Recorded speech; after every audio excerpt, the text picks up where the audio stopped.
This presentation contains spoilers for The Last of Us and includes depictions of violence, gore, and death. What do we do when violence is enacted not because of love or as a reaction to it, but for the sake of it? Love. It's a concept we endlessly orbit. What is it? Who or what does it apply to? We speak of love in every form: romantic, platonic, familial, even spiritual. We understand its gist, but rarely its depth. Yet love is perhaps most real, not when it's easy, but when it's inconvenient. Bell Hooks defines love as the will to extend oneself for the purpose of nurturing one's own or another's spiritual growth. It is not a passive state of action, but an active, ethical practice. Love, in this framing, is work. Love requires risk. Lauren Berlant reminds us that love makes demands. We are inescapably in relation with other beings and the world and are continuously adjusting to them. To love is to allow ourselves to be shaped by another's presence and by their absence. It is to be vulnerable enough to carry others with us, even after they're gone. Love, then, is intertwined with loss. Grief is the echo of love. And when love meets the threat of loss, what happens? What will we justify in order to preserve the ones we love? Or more hauntingly, what are we willing to destroy? Judith Butler notes, one is justified in using violence to defend those who belong to the region or regime of the self. We love, we categorize, we divide. Those we love become us. All else becomes other. After the outbreak of the cordyceps fungus, the world of The Last of Us is organized by collapse. Civilians versus Fedra, human versus infected. Everything is survival, and survival is always, inevitably, violent. We meet Joel 20 years after Outbreak Day. He's lost his daughter, Sarah, and with her, he has lost his capacity for tenderness. Joel's love, his grief, has curdled. He moves through the world dissociated, doing what he must to protect the remnants of his us. His partner Tess, his brother Tommy, but never truly letting them in. Berlant would say he dwells in a detachment that does not signify an absence of feelings. Then comes Ellie.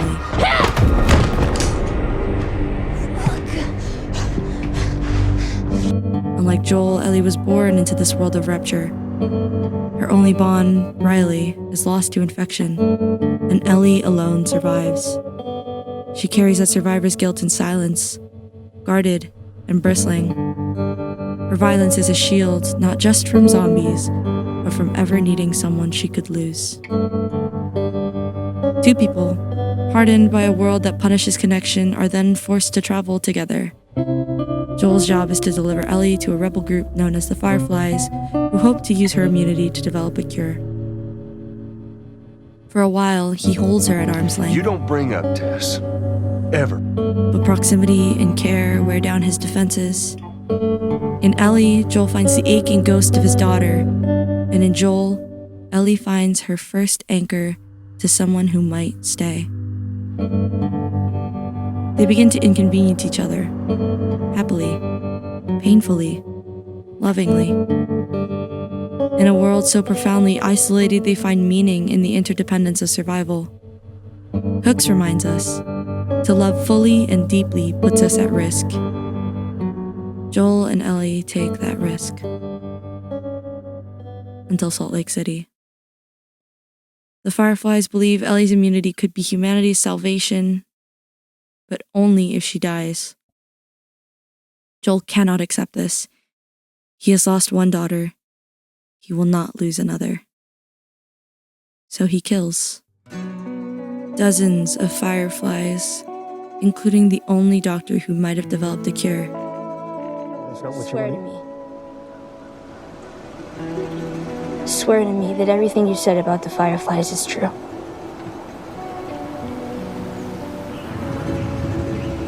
I swear. And he lies to Ellie about it. He does not kill because of love. He kills for the sake of it. To love is to protect. But Hooks warns us, we cannot claim to love if we are hurtful and abusive.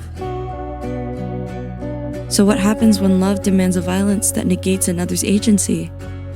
When love insists on possession, not growth? Joel's decision is framed as paternal, even natural. As Hooks puts it, as absolute rulers, parents can usually decide without any intervention what is best for their children.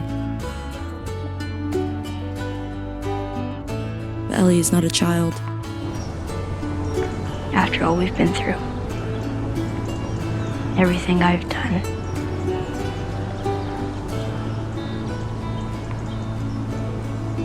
it can't be for nothing. Her choice is stolen. Her life's meaning is redefined without her consent. And yet, it is not cleanly villainous. Joel's choice is born from grief and tenderness, from a love that has finally broken through his walls. The tragedy is not that Joel doesn't love, it's that his love is real and still capable of causing harm. So where do we draw the line? When is love no longer love but control? When does protection become domination? In a world like Joel and Ellie's, or even ours, where violence is not only present, but structural, systemic, and normalized, can love escape its gravity? Can we imagine love outside of violence? Or are we too enmeshed in its logics to tell the difference? Verlant and Butler would both argue that love, like life, is relational. It is shaped by the world around it, not outside of it. Cover her ears. And our world, like theirs, is built to fracture. Love may still be real within it, but it is often twisted in the process. So then what do we do? Joel. Say who you can say.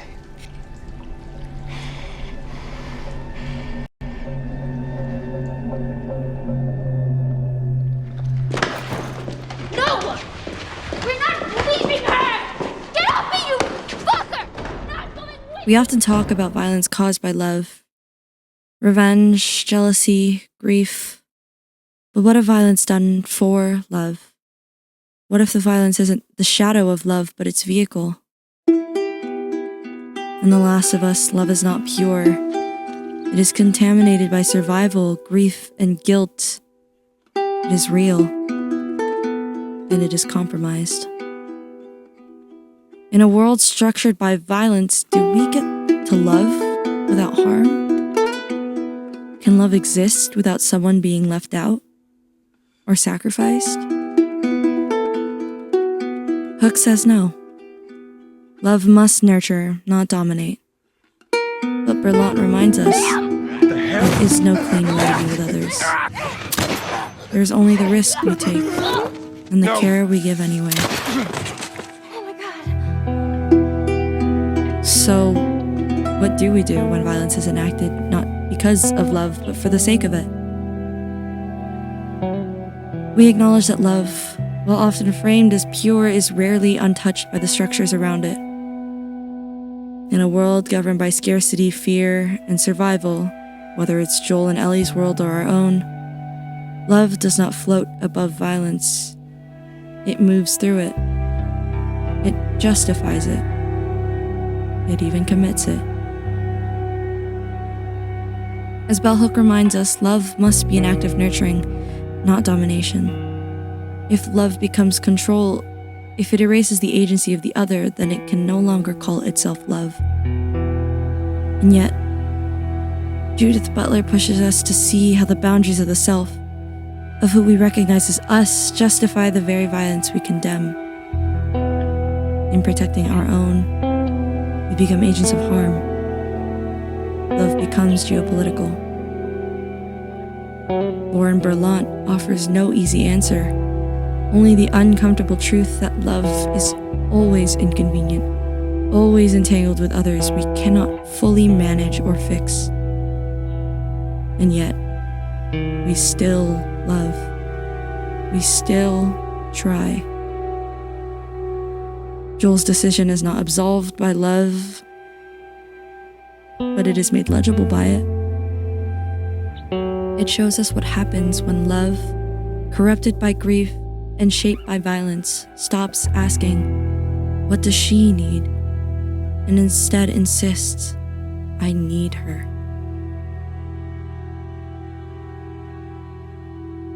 The tragedy of The Last of Us is not simply what Joel does, but what it reveals about us. That the line between love and violence is not always a clean one. That sometimes to love in a broken world is to break others. And that sometimes to save someone is to lose them I don't anyway. think I can ever forgive you for that. And yet, we keep loving. Because love, even when flawed, still gestures towards connection. It still holds the possibility of mutual recognition, of transformation, of something better. Love won't save the world, but it might save someone. And maybe, for now, that's enough.